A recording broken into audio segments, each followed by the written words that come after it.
Hola, buenas tardes. Los saludo a todos mis miles de seguidores en redes sociales. Como saben, soy Atsiri Cárdenas Camarena y hoy me encuentro con un colega que no lo conozco personalmente, es la segunda vez que lo entrevisto, pero he leído muchos de sus libros. A ustedes lo tienen aquí a la izquierda de su pantalla. Se llama Jesús Lemus, un gran periodista, tiene más de 30 años de periodista, es un periodista mexicano del estado de Guanajuato. Él ya nos va a ir diciendo sobre todo este tema por el cual lo he invitado a que me acompañe hoy en estas maravillas de las redes sociales, porque Jesús, primero que nada y antes de presentarte, que yo sé que esto se va a compartir miles de veces en redes sociales por quien tú eres, por lo que has escrito y por el tema que vamos a tocar. Muchísimas gracias, Jesús, por acompañarme. Te perseguí, bueno, como buena periodista durante muchos días para lograr esta entrevista contigo. Gracias Atsiri. De veras, muy agradecido por esta posibilidad de platicar contigo, muy agradecido por tu trabajo, por supuesto, y muy agradecido por la posibilidad de contarle a tus seguidores, a tu audiencia y a los míos también, que seguramente lo tendremos que compartir, pues estos temas que traes en la cabeza y que quiero ya comenzar a hablarlos. Te voy a decir cómo supe de ti hace muchísimos años. Sí, En sí. una de mis entrevistas que yo hago con varios de mis exmaestros de la Facultad de Derecho aquí en la Universidad de Guadalajara, que me apoyo mucho con ellos, uno de ellos, muy estimado, por cierto, estimo a muchos, pero hoy voy a mencionarlos, en específico a él, el licenciado Fernando Espinosa Los Monteros. Yo le estaba haciendo un reportaje a él, una entrevista de todo lo que pasaba en los penales de México, y me dijo: Atsiri, ¿no has leído el libro de Jesús Lemus de Los Malditos? Y yo dije: caray, Los Malditos. No, me dice: cómpralo a ti que te gusta mucho la cuestión penitenciaria, todo el sistema penal, cómpralo. Terminando la entrevista fui y lo compré. Aquí lo tienes, es un libro del 2013, y me gusta mucho este libro, Jesús, porque tú lo escribiste de primera mano adentro del penal. Y es justamente por esto por lo que yo te estoy entrevistando, uno de tus grandes personas que entrevistaste del libro de Los Malditos. Fue entre muchos otros que está aquí, que les recomiendo mucho que lo compren. Desde el 2013 ha tenido varias ediciones y, si no me equivoco, ya está traducido al inglés. Entre los que entrevistaste fue a Rafael Caro Quintero. Eres el único periodista, no en México, sino en el mundo, que has logrado entrevistar a Rafael Caro Quintero adentro de un penal y por vez primera, mucho antes de que lo hiciera incluso nuestra colega periodista también, Anabel Hernández. Pero ¿cómo es que tú llegaste al penal de máxima seguridad de Jalisco, que es ahí donde tú lo entrevistaste, y porque estabas detenido? Quiero que me hables de esa injusticia que te hicieron, Jesús. Claro que sí, Atsiri. Creo que es importante hacer la referencia del contexto de cómo es que yo llego a la cárcel para poder desembocar en cómo fueron mis pláticas con Rafael Caro Quintero. Yo no las podría llamar técnicamente entrevistas porque no tuve la posición de ser un periodista yo en ese momento y él un entrevistado. Fui un reo como él y entonces yo pues no me atrevo ni siquiera a clasificar esto ahora como entrevistas, pero sí son técnicamente entrevistas, pero en el estricto sentido de la palabra, pues no lo fueron, pero fueron pláticas. Bueno, el caso es que yo cuando comenzó la administración de Felipe Calderón, tú lo habrás de recordar, diciembre del 2006, a 5 días que se había tomado posesión, se llevó en México, en todo el territorio nacional, un operativo que fue el inicio de la guerra contra el narco. El inicio comenzó en Michoacán con el despliegue de más de 7,000 hombres del ejército y la marina para la captura de el cártel, para desintegrar el cártel de la familia michoacana, que era el que estaba más fuertemente posicionado a nivel local. Entonces, dentro de ese operativo, el gobierno anunció que iban por Servando Gómez Martínez Latuta, el jefe de ese grupo de sicarios y de narcotraficantes. Yo tenía en aquel tiempo un periódico en La Piedad en el que escribí que si el gobierno federal quería detener a este señor, a Servando Gómez Martínez Latuta, no era más que cuestión de preguntarle a la hermana del presidente, a Luisa María Calderón Hinojosa, dónde se encontraba, porque ella hablaba de manera frecuente con Servando Gómez Martínez, y establezco cuáles eran las relaciones de complicidad entre Servando Gómez Martínez y la hermana del presidente, Felipe Calderón, Luisa María Calderón Hinojosa. Bueno, ese solo hecho que publiqué en un periodiquito local que era de mi propiedad, un periódico diario de 24 páginas que yo editaba todos los días ahí en La Piedad, pues eso fue lo que valió para que el gobierno federal hiciera una persecución sobre mí y me capturaran como un delincuente. Me crearon una historia primero me secuestra un grupo de policías judiciales de Guanajuato. Traicionado, eso es importante. Fuiste traicionado por una de tus Sí, fuentes de información, te engañó. exactamente, así como cuento en el libro, una fuente informativa, el comandante Ángel Ruiz Carrillo, que era mi fuente informativa y que me pasaba toda la información que estaba ocurriendo en Guanajuato y que me decía de cómo estaban los operativos y todo lo que es una fuente. Él mismo me llama un día y me cita en un lugar entre Guanajuato y Michoacán y ahí me secuestra y me lleva para desaparecerme y me entrega a un grupo de los narcotraficantes de los Zetas que en aquel tiempo ya trabajaban con el gobierno de Guanajuato y estaban coludidos con la Policía Judicial de Guanajuato y para que me mataran. Ahí me salva el hecho de que la Asociación Reporteros Sin Frontera lanzó un comunicado, un boletín diciendo que yo estaba desaparecido y eso hace que la Fiscalía del Estado, la Procuraduría del Estado de Guanajuato, pues diga, recupérame a este y tráemelo para acá vivo. Entonces ahí van ellos y me salvan otra vez de los verdugos a los que me entregaron, pero ya me llevan a la Procuraduría de Justicia de Guanajuato, estoy en tortura durante 72 horas, mientras el gobierno federal de Felipe Calderón, de Genaro García Luna, hizo una historia fabulosa sobre mi persona y me achacó crímenes y delitos de narcotráfico como no te imaginas. Dijo que yo era el gran narcotraficante de México, que tenía control de gran parte del territorio mexicano y que era un jefe de la familia michoacana. Bajo ese señalamiento, el Ministerio Público termina por recluirme en la cárcel federal de Puente Grande y ahí es donde voy a parar, ahí donde estaría los siguientes 3 años y 5 días en la cárcel federal de Puente Grande y donde me relaciono con grandes narcotraficantes y grandes criminales de los que menciono en este libro de los malditos. Sí, tú entrevistas a muchos y bueno, entre lo que a mí me llama mucho la atención como periodista, y ya casi para entrar de lleno al tema de las declaraciones o de las conversaciones que estuviste con Rafael Caro Quintero, y por qué lo mencionamos mucho y es objeto justamente de esta plática que entre tantas cosas que tienes me hiciste un gran espacio, es la forma, Jesús, en que tú empiezas a sacar estos escritos, porque estabas en un penal de máxima seguridad, el número 2, que ya lo cerraron en el 2020, en el otoño del 2020, justamente del que se fugó el Chapo Guzmán, pero tú sacabas todo lo que tú recordabas como buen periodista, no lo platicas mucho en el libro, pero me gustaría que me lo compartieras, incluso con puntas de carbón, si no me equivoco, tú ibas escribiendo en cuadritos de papel de baño para que no se te olvidara todo lo que te iban platicando. Claro. Te lo entregabas a tu esposa o a tu hija para que lo pudieran sacar y luego poder publicar justamente de muchísimos libros que ya tienes. ¿Cómo Sí. haces eso, Jesús? Bueno, cuando yo llego a la cárcel y me catalogan, como decía en el expediente, que era un reo de altísima peligrosidad, pues me mandan al sector de mayor seguridad dentro de la cárcel. Tú conoces el tema penitenciario, sabes que dentro de las prisiones hay áreas exclusivas para los reos más peligrosos, y así era el Centro de Observación y Clasificación de Puente Grande. Ahí estábamos los reos más peligrosos que consideraba el gobierno, y ahí es donde me asignan a una celda del Centro de Observación y Clasificación, donde por peligrosos justamente no se nos permitía tener nada a la mano. Estábamos completamente desnudos, encuerados completamente las 24 horas del día, y ahí nos mantenían alejados de cualquier posibilidad de tener algo a la mano. Lo único que nos daban todos los días eran 2 pedacitos de papel sanitario, pero nos lo daban con el afán de recordar que no teníamos nada.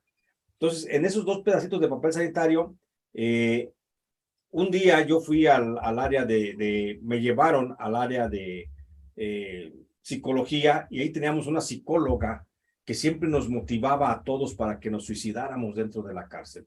En lugar de ayudar a sacar lo que teníamos dentro, los presos, o en mi caso, lo que yo tenía dentro por estar preso injustificadamente, pues me motivaba a que me suicidara todos los días. Incluso me dijo, si te quieres suicidar, yo te regalo una punta de carbón. Y me dio un grafito, un pedacito de grafito, para que pusiera una carta póstuma en la pared, porque yo le argumentaba que ni siquiera tenía la posibilidad de despedirme de mi esposa, de mi hija, y que no tenía ninguna posibilidad de despedirme. Entonces me dijo, ten, y me dio un grafito para que me despidiera a través de una carta póstuma escrita en la pared, para que ella le hiciera llegar ese recado posteriormente a ellas, a mi Nunca lo esposa y a mi sospecharon, hija. nunca sospecharon lo que tú estabas haciendo allá adentro, que estabas, era el Nada. libro.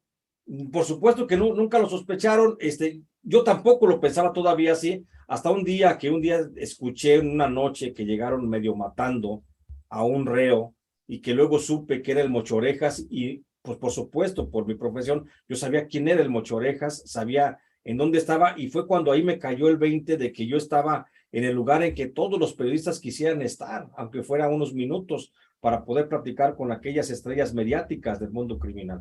Y Y el, así fue cuando... y el haber sido periodista te salvó la vida ahí adentro. Por supuesto, a mí me salva la vida el haber sido periodista, porque de alguna forma comienzo a entender qué es lo que estaba en mi entorno, comienzo a entender que yo estaba en el lugar que muchísimos hubieran querido estar, y más cuando comienzo a saber quiénes son los que están en mi entorno. Esto te estoy hablando de que pasó en un lapso de 48 horas después de que llegué.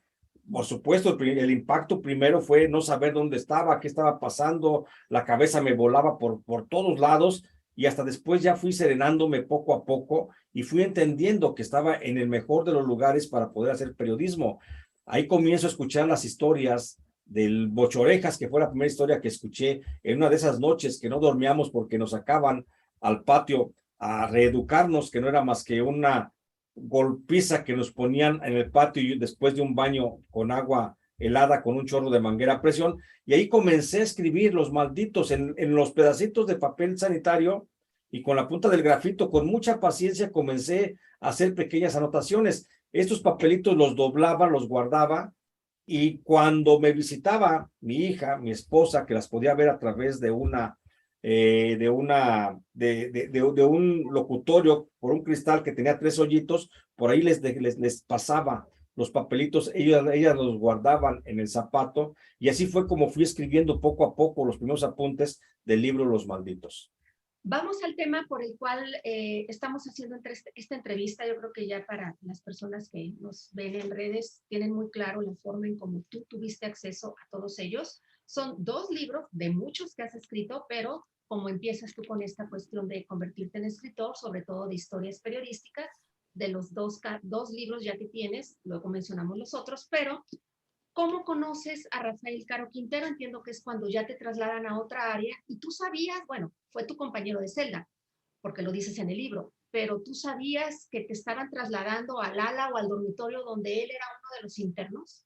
No, cuando yo estaba en el área de COC, del Centro de Observación y Clasificación, donde no teníamos nada, porque yo estaba supuestamente protegido por el protocolo de Estambul, después me llevan al área de los procesados, después de 6 meses de estar recibiendo golpiza tras golpiza todos los días en la madrugada, me llevan al área de procesados, y en procesados yo no sabía a dónde iba, nada más me dijeron, prepárate, vámonos. Pues ¿qué me preparaba? Únicamente era vestirme y caminar detrás del oficial, y ya fui caminando y me llevan hacia una celda, el módulo 1 del pasillo, el pasillo 2B. Me recuerdo que era la celda 149, y ahí van y me dejan. Después supe que era el pasillo donde había muchos reos de alta peligrosidad, y ahí es donde conozco a Rafael Caro Quintero, porque Rafael Caro Quintero estaba en la celda 150, en la de al lado. Fuimos compañeros ahí de pasillo prácticamente, porque lo tenía a un lado, y ahí es donde comienzo a saber quiénes eran los que estaban en aquel pasillo. Él tenía, si no me equivoco, 24 años ya ahí cuando tú te cruzas en su camino, o se cruza él en el tuyo allá adentro, porque él todavía era un reo procesado, no había sido sentenciado. Sí, recordemos que Rafael nunca fue sentenciado, por esas razones que lo están requiriendo en Estados Unidos, pero él ya tenía 24 años de preso cuando yo lo conocí, y ya era un hombre pues ya mayor, flaco, canoso, fornido de alguna forma, resistente, ya muy acostumbrado a la cárcel, y ahí es al que conozco a Rafael Caro Quintero. Yo lo conocía, y la imagen que yo tenía de Rafael Caro Quintero, pues es la primera fotografía que salió cuando lo detienen, bigotón, chino, flaco, joven de algunos 30 años de edad, y esa era la idea que yo tenía de Rafael Caro Quintero. Cuando veo, la verdad es que sí me impacta ver a aquel hombre ya disminuido en los años, por supuesto. ¿Cómo es ese encuentro? ¿Se ven en una fila, caminando en algún comedor? ¿Cómo lo ves la primera vez? La primera vez que conozco a Rafael Caro Quintero, nos vemos camino al comedor. Como salíamos todos de frente, yo estaba en la celda 149, él estaba en la 150, y salíamos todos de frente para formarnos y caminar así. pues él iba detrás de mí, él que me quedaba siempre a mi derecha cada vez que salía. Entonces, salgo, lo veo y lo primero que hace es saludarme y me dice, ¿qué tal? ¿Cómo le va? Y le digo, pues, ¿qué tal? ¿Cómo está? Hasta ahí. Yo ya sabía que era Rafael Caro Quintero porque ya había escuchado 2 listas anteriores en la que le habían mencionado el nombre. Y en las listas yo escuchaba ya los nombres de con quién estaba. Yo ya sabía que estaba en un pasillo donde estaban los reos más peligrosos o los más mediáticos por lo menos. Y ahí yo ya sabía que él era Rafael Caro Quintero. Y entonces la primera vez que salimos a la comida, aquí vamos al comedor, pues lo veo así como impactado y digo, este es Rafael Caro Quintero, y me le quedo viendo y pues nada que ver con aquel que yo conocí. Incluso en esa ocasión, lo primero que me dice, ¿qué tal? ¿Cómo está? Y yo lo sigo viendo, como tratando de llenarme, de decir, esta es la figura, esta es la leyenda, Rafael Caro Quintero. Esa fue la ocasión que me dijo, hey, Chuyito, porque me dijo así, no se vaya a enamorar de mí de tanto que me ve, camínele. Y ya caminamos, seguimos caminando, y ya después, a partir de ahí, ya lo ubiqué, y en la siguiente salida que hicimos al patio fue cuando me mandó llamar Rafael Caro Quintero, porque él tenía... A la oficina. Él tenía exactamente su banca en el patio, que nadie se la tocaba más que él se sentaba ahí, y a esa solamente llegaba uno por invitación de él. No podemos llegar y sentarse, normas no escritas dentro de la cárcel. Entonces llega y me manda a llamar con otro preso y dice, hey, te habla Rafael, y ya fui, don Rafa, dice, te habla don Rafa. Ya fui y le dije, a sus órdenes, señor. Y ya me dice, siéntese, quiero platicar con usted. Y en esa ocasión me comienza a preguntar Rafael que quién era yo, que a qué me dedicaba, que si con qué grupo, con qué cártel estaba, con qué grupo trabajaba, que qué me detuvieron, cuando me tuvieron, con qué me agarraron. Y pues le platico que soy un periodista que estaba en Michoacán y que me mandaron a la cárcel por haber publicado aquello. Nomás le dio risa y me dijo, recuerdo aquellas palabras que me dijo, lo voy a investigar. Dice, si usted dice que es quien es, va a tener todo mi respaldo, pero si no, me va a tener como enemigo. Entonces las va a ver conmigo, dice. Así fue el primer encuentro, ya cuando hablamos, pues a mí sí me impactó, pues era el jefe del narcotráfico dentro de la cárcel conmigo, amenazándome, pero al final de cuentas me alivió, porque dije, yo no tengo nada que no vaya a encontrar lo que le dije, soy un periodista, y a partir de ahí es cuando me dice Report, y me pone el nombre y el apodo de Report, y a partir de ahí soy el Report. Pasan como 15 días a lo mejor, Siri, y en esos 15 días me vuelve a llamar y me dice, ya encontré, dice, ya sé quién es usted.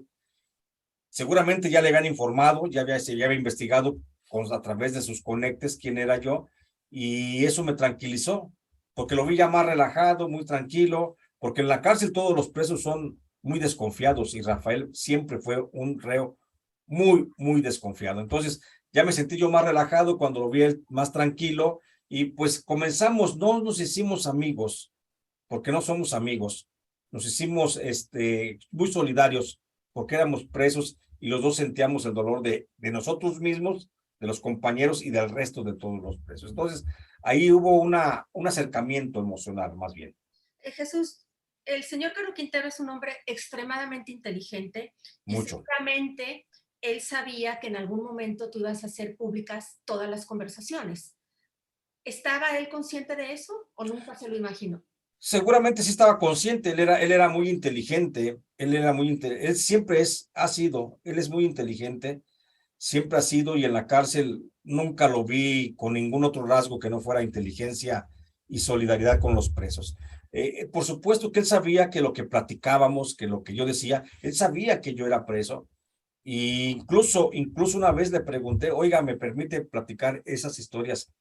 Una vez que estaba platicando de cómo surgió el cártel de Guadalajara, le pregunté si me permitir escribir esas historias un día, y le dio risa y me dijo, pues si sale un día las publica, pero le dio risa prácticamente.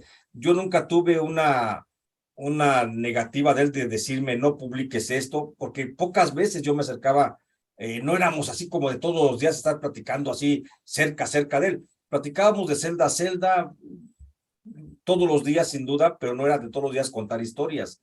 Entonces pocas veces las llegamos a cruzar esas historias, y siempre supo que yo era periodista. Él mismo me puso report por saber que era reportero. Entonces lo menos que me imagino es que sabía que al salir yo, porque si yo así lo pregunté, iba a publicar cualquier cosa que recordara. Hay muchas cosas que sacas en ese capítulo en específico de Caro Quintero en el primer libro de Los Malditos, porque el segundo es Los Malditos, el último infierno, que incluso fue cuando te conocí aquí en la Feria Internacional del Libro de Guadalajara. Pero entre lo que no mencionas en el capítulo de Caro Quintero, y sé que lo conversaste con él, porque me lo dijiste en una entrevista que hicimos para Noticias Univisión la semana pasada, que él te habló de la versión de quien secuestró, torturó y mató a Enrique Camarena, la gente de la DEA. ¿Qué te dijo de eso, Jesús? Claro, en aquella ocasión, bueno. ¿Cómo fue el contexto? O sea, ¿en dónde te dio esa entrevista? Es una entrevista periodísticamente vale oro. Sí, cuando, bueno, eso fue, por supuesto, estuvimos, no fue en una sola emisión de los hechos, o sea, no fue en una sola plática, pasaron muchas ocasiones, seguramente fueron como entre 4 o 5 pláticas que seguimos platicando del tema. En alguna ocasión, Rafael Caro Quintero, mira, Atsiri, en la cárcel hay una cosa que no se rompe, es el código de no preguntar nunca por qué está detenido otro preso. Yo ese código lo rompí, lo tuve que romper por una necesidad periodística. Lo tuve que romper en 2 ocasiones, porque además déjame decirte que yo en la cárcel, aunque estaba acusado de ser narcotraficante y de ser líder de un grupo criminal, como puso el presidente de la República en esos términos, pues yo nunca me sentí un preso realmente. Yo era un periodista que estaba haciendo un trabajo dentro de la cárcel, por eso te digo que a mí el periodismo me salvó. Y bueno, yo pues, sintiéndome siempre periodista dentro de la cárcel, por eso rompí el código no escrito de la cárcel de preguntar en 2 ocasiones a 2 presos distintos por qué estaban presos. Y una de ellas fue cuando le pregunté a Mario Aburto que si él había matado a Luis Donaldo Colosio, y me dijo no, y me cuenta una historia. Esa fue la primera vez. Y La no la segunda vez, decir para que compren el libro. Claro, claro. Ahí viene la historia que me cuenta Mario Aburto, que por supuesto también niega que él haya asesinado a Luis Donaldo Colosio, y establece una serie de teorías que seguramente va a ser lo que le va a dar la salida de la cárcel dentro de poco, pero ahí está ya contenida en ese libro que escribí en el 2013. A la otra persona con la que rompí el código de no escrito de la cárcel fue con Rafael Caro Quintero. ¿Y qué te dijo de lo de Kiki Camarena? Le pregunté y la primera ocasión me dijo, yo no maté a Kiki Camarena, dice, lo mató la CIA. Y me comienza a platicar algunas cosas, así como muy aisladas, de que había un agente de la CIA que trabajaba con el gobierno de México, y que ese agente de la CIA, que se llamaba Félix Rodríguez, fue el que realmente secuestró, torturó y asesinó a Kiki Camarena. Y esa versión luego la va ampliando con más lujo de detalle, cómo fue la detención, dónde estaba él, una serie de cosas que se van dando ahí en esa plática, a lo largo de 4 o 5 ocasiones que nos sentamos a platicar, que yo ya estaba bien picado con esa historia, bien picado, porque como dices tú, es una versión que no se ha conocido por parte de ningún periodista. ¿Y por qué no la pusiste en el libro, Jesús? Porque todavía no era el tiempo, todavía no era el tiempo de poner esa historia de Rafael Caro Quintero en el libro. Él todavía estaba sometido a proceso. Salió justamente en el mes en que yo estaba haciendo promoción de ese libro, y porque estoy trabajando además esta historia para un texto más amplio. Por eso la aparté y dije, esta historia la voy a platicar, por supuesto, en otro contexto y en otro momento que se va a dar la historia. Yo todavía pienso que todavía no es el momento de contar esta historia que surgió o que surge a partir de Rafael Caro Quintero, porque todavía yo estoy haciendo la propia investigación del tema, Atsiri, entonces todavía no puedo decir y confrontar la versión de Rafael Caro Quintero con una versión periodística realmente obtenida a través de documentos. Entonces, por esa razón no la publiqué. ¿Qué más te dijo que puedas publicar y que no afecte tu propia investigación y la posibilidad tal vez de que publiques otro libro con este tema? ¿Hablaron un poco más de la versión que él decía que podría haber participado el gobierno de Estados Unidos? No fuimos más allá, platicamos únicamente, te digo, como en 4 ocasiones, ahí tengo los registros, platicamos sobre la participación de la DEA, sobre cómo participaba el cártel de Guadalajara, cómo ayudaba, de alguna forma, cómo estaba conectado con la CIA, cómo los infiltró la DEA con Kiki Camarena, cómo Kiki Camarena siempre estuvo bajo la mira del gobierno mexicano cuando este señor Manuel Bartlett Díaz fue secretario de Gobernación. En términos generales, una versión muy generalizada de Rafael Caro Quintero, de la que siempre se dijo que él era completamente inocente. ¿Te dijo algo más o lo quieres guardar para tu libro o tu posible libro? Bueno, todavía no estoy decidiendo si voy a hacer un libro o no sobre el tema. Estoy haciendo una investigación. Habrá que ver qué resultado tengo en la investigación, pero sí es interesante, por supuesto, contar esa historia de Kiki Camarena, Rafael Caro Quintero y la DEA. Por supuesto que me habló de otros temas, meramente teorías, pláticas carcelarias, en las que, por supuesto, siempre Rafael Caro Quintero estableció un principio básico. Él nunca asesinó a Kiki Camarena y, bueno, al parecer habría que ver qué es lo que dicen los documentos. Jesús, ¿él te habló en algún momento de que le temía la extradición, que es en el punto en el que estamos ahorita? Bueno, no era necesario que lo dijera que le temía la extradición, simplemente durante 24 años, cuando yo lo conocí, llevaba defendiéndose de la extradición, 24 años, porque él sabía, y eso sí lo decía claramente, que si él se iba para Estados Unidos, allá lo esperaba pues la pena de muerte, porque no le iban a perdonar el acusarlo del asesinato en un país donde se ejecuta la pena de muerte. Él siempre estuvo seguro de que iba a pelear esa extradición y de alguna forma manifestaba cierto miedo, cierto temor para la extradición y a la pena de muerte. ¿Y quién no, además? ¿Qué dice de los periodistas, Jesús? Porque de acuerdo a lo que tú has publicado en tu libro, él decía que las publicaciones periodísticas eran las que lo tenían en la cárcel. Él siempre refirió que él tenía cierto recelo hacia los periodistas, incluso debe de tener mucho recelo hacia los periodistas porque él siempre los calificó a muchos periodistas como mitoteros, como argüenderos, como que estaban metidos en lo que no debían. Nunca consideró el ejercicio periodístico como una profesión, a final de cuentas. Me lo llegó a decir a mí que los periodistas eran muy mitoteros y que por eso les pasaba lo que les pasaba, haciendo tal vez alusión a que muchos ya habían muerto para entonces. Pero él siempre reconoció que era por causa de los periodistas, por lo que él se había hecho más grande el mitote, que él decía, se hizo más grande el mitote y ahí lo tenían a él, por lo que él de alguna forma responsabilizaba a los periodistas, refiriéndose a los medios en general, de que los Estados Unidos estuvieran insistiendo en su captura. Y no dudo que tenga un gran odio justamente hacia los periodistas justamente hoy. Ya casi terminamos la entrevista. Quiero dejar gran parte de estos últimos minutos para hablar de tus libros, pero estando ustedes dos todavía en el penal de máxima seguridad, le dan a él la sentencia de 40 años y por eso también a él lo cambian de reclusorio porque gana un amparo y lo mandan a un penal de mínima seguridad que es en el penal estatal de Jalisco. ¿Cómo fue para él recibir esa sentencia de 40 años? Bueno, él estaba ya muy contento.